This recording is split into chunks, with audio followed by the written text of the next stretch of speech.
नमस्कार आदाब। आइए रूबरू आते हैं फिर से एक बड़ी अहम खबर से। और खबर क्या, एक ऐसे साक्षात्कार से, एक ऐसे आईएएस ऑफिसर से आपको रूबरू कराएंगे जिन्होंने साफ कहा है यदि मन में जज्बा है तो बड़ी से बड़ी परीक्षा को पास करना आसान होता है। उन्होंने कहा यदि समाज की सच्ची सेवा करनी है तो सिविल सर्विस से बेहतर कोई विकल्प नहीं है। हालांकि वो सिविल इंजीनियरिंग के स्टूडेंट रहे, लेकिन उन्होंने सिविल सर्विस में पॉलिटिकल साइंस को चुना ऑप्शनल के रूप में, और उन्होंने आईएएस 2022 बैच को पास कर आईएएस का खिताब हासिल किया।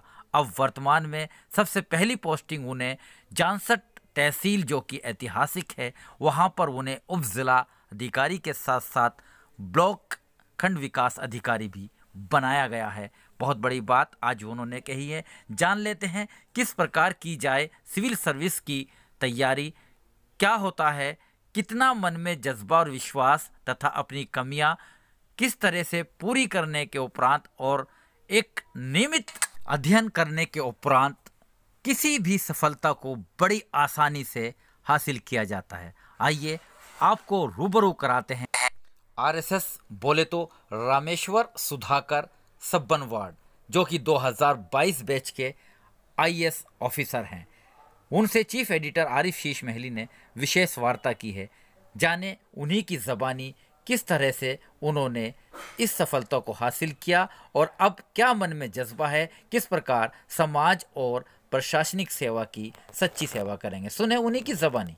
मैंने आपको हमेशा गजल भारद्वाज हो, अमृतपाल कौर हो, या इसके साथ साथ अनुज मलिक, बहुत ऐसे जानसठ तहसील जो कि ऐतिहासिक जानसठ है, वहां पर आईएएस ऑफिसर मिले हैं उप जिलाधिकारी की पोस्ट पर। और फिर से एक बार शासन ने विश्वास जताया है, जनपद जो जिलाधिकारी अरविंद बल्लभ पंकारी, उन्होंने विश्वास जताया है यहाँ पर आरएसएस का रामेश्वर सुधाकर बनरवाड, जो कि महाराष्ट्र से ताल्लुक रखते हैं, आईएएस हैं, और अब उनको जिम्मेदारी दी गई है उप जिलाधिकारी जानसठ की। आइए रूबरू कराएंगे सीधा उनसे। सर, स्वागत है आपका।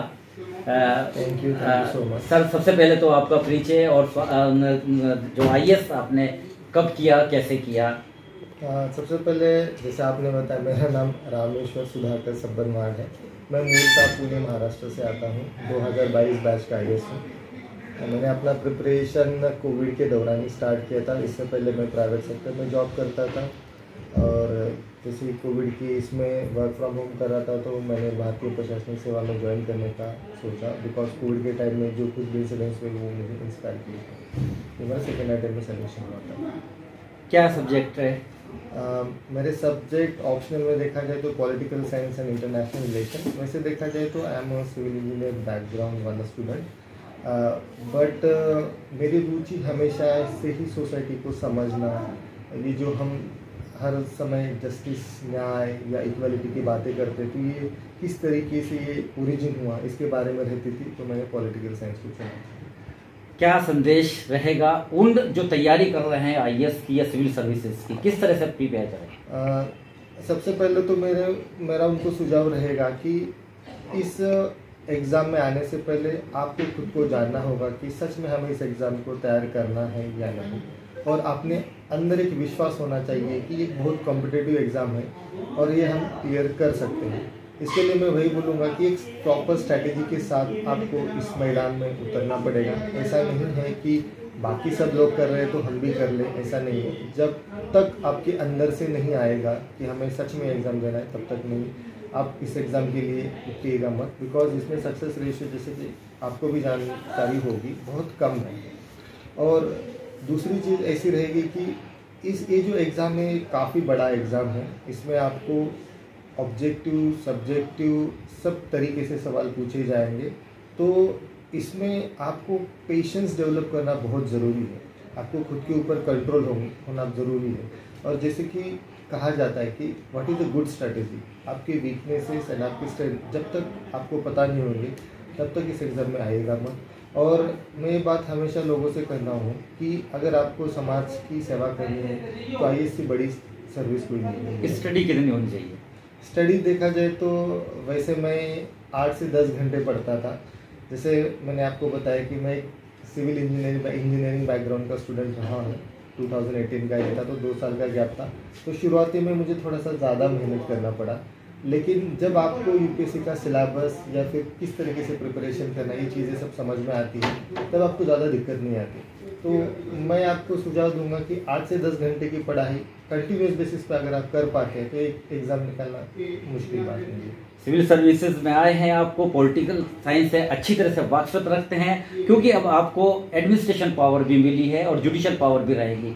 तो ऐसे में वादों का निस्तारण तेजी से हो, इस पर क्या स्ट्रेटजी रहेगी? जैसा कि आपको भी पता होगा कि माननीय मुख्यमंत्री महोदय ने भी कहा था कि 16 सितंबर को उन्होंने एक वीसी ली थी और वहाँ पे वादों का निस्तारण एक अच्छी विधि से होना चाहिए, वो उनकी प्राथमिकता है।